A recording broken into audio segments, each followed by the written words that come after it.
प्रिय भाई और बहनों, आज का शुभ संदेश के लिए आप सभी को हम स्वागत करते हैं। दूर जब जाता हूँ प्रभु के प्रेम से, घायल होता प्रभु का मन।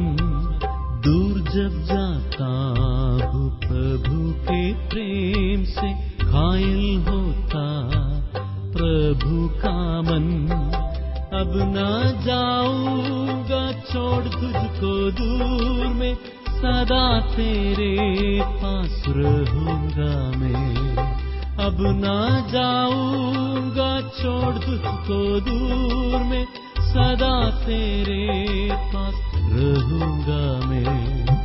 आभारी हूँ।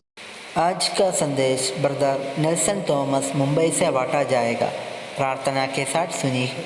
प्रभु परमेश्वर की स्तुति हो। थोड़ी देर के हमारे मनन के लिए आइए पढ़ेंगे मत्ती रसूल समाचार 6 अध्याय उसका 5वां पद। Matthew's gospel chapter 6 verse 5। जब तू प्रार्थना करे तो पाखंडियों के सदृश ना हो, क्योंकि लोगों को दिखाने के लिए आराधनालयों और सड़कों के मोड़ों पर खड़े होकर प्रार्थना करना उनको प्रिय लगता है।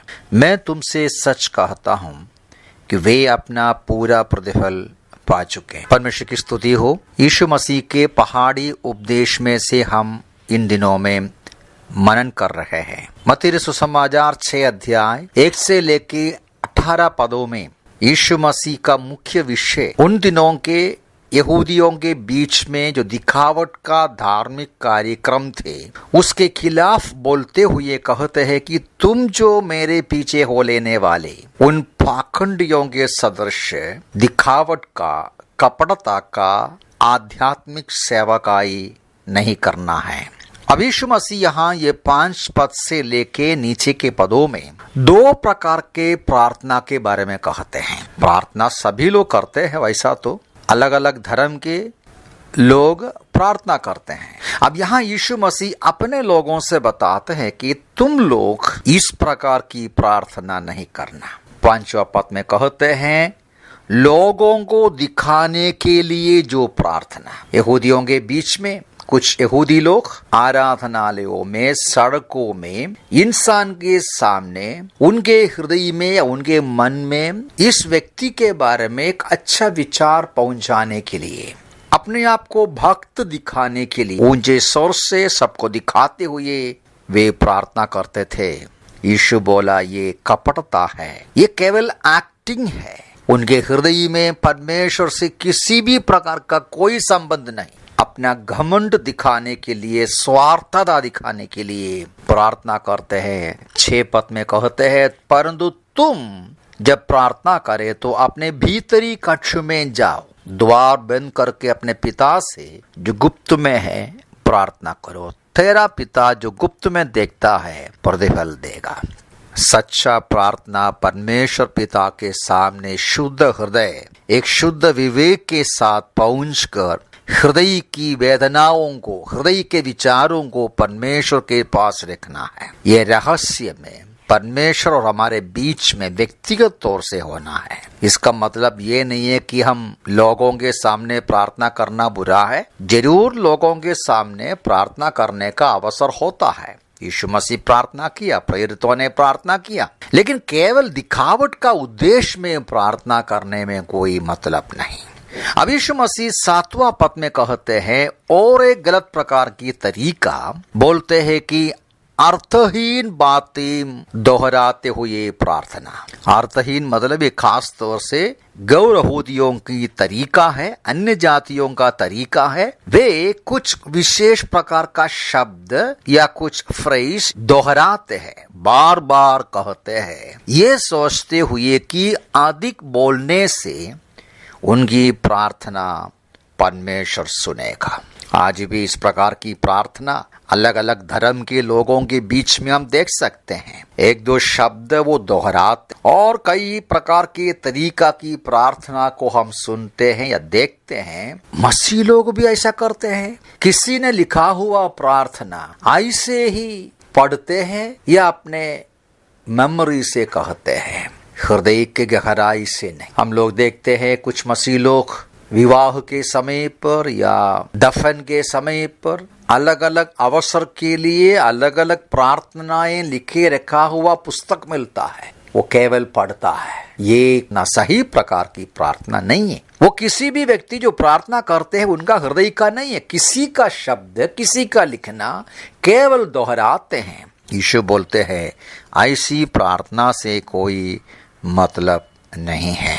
ये दोनों तरीका दिखावट का है, अर्थहीन बातें दोहराना, लोगों को दिखाने का प्रार्थना। यीशु मसीह बोलते हैं तुम लोग ऐसा प्रार्थना नहीं करना। 8वां पद में पढ़ते इसलिए उनके सदृश ना बनना, क्योंकि तुम्हारा पिता मांगने से पूर्व ही तुम्हारी आवश्यकता को जानता है। हमारा परमेश्वर हमारी आवश्यकताएं जानते हैं।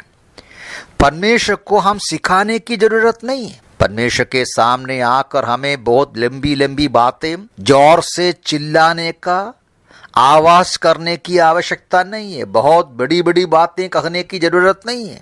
हम लोग पुराने नियम में एक उदाहरण पढ़ते हैं। एलाइजा के समय में वो घटना घटी। पहली राजा 18 अध्याय का 26वां पद से ये बातें पढ़ते हैं। करमेल के पहाड़ के ऊपर एलाइजा ने भविष्यवक्ता एलिया बाल के पीछे हो लेने वाले यहूदियों को चुनौती देता है, और उस संबंध में वहां पढ़ते हैं, आप वो पूरा पढ़ना अच्छा रहेगा, कि बाल देवता का पीछे हो लेने वाले, हम पढ़ते हैं पहला राजा 18 अध्याय का 26 से लेके पढ़ते हैं। एलिया ने बाल के नबियों को चुनौती देता है। सुबह से लेकर दोपहर तक यह कहकर बाल देवता को पुकारते रहे, हे बाल हमारी सुन, परंतु ना तो कोई शब्द हुआ ना किसी ने उत्तर दिया। तब वे अपनी बनाई हुई वेदी के आसपास उछलने और कूदने लगे। अब उसका वर्णन करने को, उसका एक्सप्लेनेशन के लिए मैं जाता नहीं। सुबह से लेके दोपहर तक वो एक ही बात बोलकर चिल्लाया, पुकारते रहा, हे बाल हमारी सुन, हे बाल हमारी सुन। कोई जवाब नहीं मिला। उसका 36 में देखेगा तो वहां एलिया का प्रार्थना होता है। एलिया मतलब के साथ हृदय की गहराई से सोचकर समझकर परमेश्वर पिता से प्रार्थना करते हैं।